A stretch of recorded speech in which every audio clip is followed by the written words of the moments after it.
ರಾಜ್ಯ ಕಾಂಗ್ರೆಸ್ ಸರ್ಕಾರದ ಬಗ್ಗೆ ವಿಪಕ್ಷ ನಾಯಕ ಆರ್ ಅಶೋಕ್ ಅವರು ಮಹತ್ವದ ಭವಿಷ್ಯವೊಂದನ್ನು ನುಡಿದಿದ್ದಾರೆ.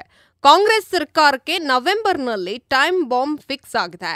ಸಿದ್ದರಾಮಯ್ಯ ರಾಜೀನಾಮೆ ಕೊಡ್ತಾರೋ ಅಥವಾ ಕಾಂಗ್ರೆಸ್ ಪಕ್ಷವನ್ನೇ ಒಡೆದು ಬ್ಲಾಸ್ಟ್ ಆಗುತ್ತೋ ಕಾದು ನೋಡಬೇಕು ಎಂದು ಆರ್ ಅಶೋಕ್ ಅವರು ಹೇಳಿದ್ದಾರೆ. ಬೆಳಗಾವಿಯಲ್ಲಿ ನಡೆದ ಬಿಜೆಪಿ ಜನ ಆಕ್ರೋಶ ಯಾತ್ರೆಯಲ್ಲಿ ಮಾತನಾಡಿರುವಂತಹ ಅಶೋಕ್, ಮುಂದಿನ ಬೆಳಗಾವಿ ಅಧಿವೇಶನಕ್ಕೆ ಸಿದ್ದರಾಮಯ್ಯ ಮುಖ್ಯಮಂತ್ರಿಯಾಗಿ ಇಲ್ಲಿಗೆ ಬರಲು ಸಾಧ್ಯವೇ ಇಲ್ಲ ಎಂದಿದ್ದಾರೆ. ಕಾಂಗ್ರೆಸ್ ಸರ್ಕಾರದಲ್ಲಿ 2.5 ವರ್ಷ ಟೈಮ್ ಬಾಂಬ್ ಈಗಾಗಲೇ ಫಿಕ್ಸ್ ಆಗಿದೆ. ಅದು ನವೆಂಬರ್ನಲ್ಲೇ ಬ್ಲಾಸ್ಟ್ ಆಗುತ್ತೆ. ಅದು ಸ್ಫೋಟಗೊಂಡಾಗ ಕಾಂಗ್ರೆಸ್ ಸರ್ಕಾರವೇ ಉರುಳುತ್ತೋ ಅಥವಾ ಸಿದ್ದರಾಮಯ್ಯ ಅವರು ಮನೆಗೆ ಹೋಗ್ತಾರೋ ಗೊತ್ತಿಲ್ಲ. ಆ ಪರಿಸ್ಥಿತಿ ಇಂದು ಕರ್ನಾಟಕದಲ್ಲಿದೆ. ಅದಕ್ಕಾಗಿಯೇ ಸಿದ್ದರಾಮಯ್ಯ ಅವರು ಎಷ್ಟಾಗುತ್ತೋ ಅಷ್ಟು ಲೂಟಿ ಮಾಡೋಣ ಎಂದುಕೊಂಡಿದ್ದಾರೆ. ಅಂದಹಾಗೆ ಮಾನ ಮರ್ಯಾದೆ ಇಲ್ಲದೆ ನಡೆದುಕೊಳ್ತಾ ಇದ್ದಾರೆ. ಇವರು ರಾಜ್ಯದಲ್ಲಿ ಮಂಡಿಸಿದ್ದು ಡೂಪ್ಲಿಕೇಟ್ ಬಜೆಟ್. ಮೊದಲೇ ಇವರು ಡೀಸೆಲ್ ಸೇರಿದಂತೆ ಬೆಲೆ ಏರಿಕೆ ಬಗ್ಗೆ ಘೋಷಣೆ ಮಾಡಬೇಕಿತ್ತು.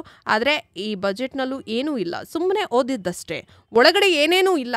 ಸಿಎಂ ಸಿದ್ದರಾಮಯ್ಯ ಅವರು ಕರ್ನಾಟಕವನ್ನ ಮಿನಿ ಪಾಕಿಸ್ತಾನ ಮಾಡಲು ಹೊರಟಿದ್ದಾರೆ ಎಂದು ಕಿಡಿಕಾರಿದ್ದಾರೆ.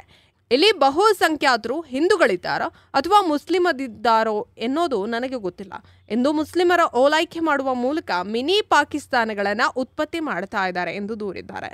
ನಮ್ಮ ರಾಜ್ಯದಲ್ಲಿ ಹೋಮ್ ಮಿನಿಸ್ಟರ್ ಯಾರು ಅಂದರೆ ಎಷ್ಟೋ ಜನಕ್ಕೆ ಗೊತ್ತೇ ಇಲ್ಲ. 2 ವರ್ಷದಿಂದ ಹೋಮ್ ಮಿನಿಸ್ಟರ್ ಸುಮ್ಮನೆ ಎಲ್ಲವನ್ನ ಬಿಟ್ಟಿದ್ದಾರೆ.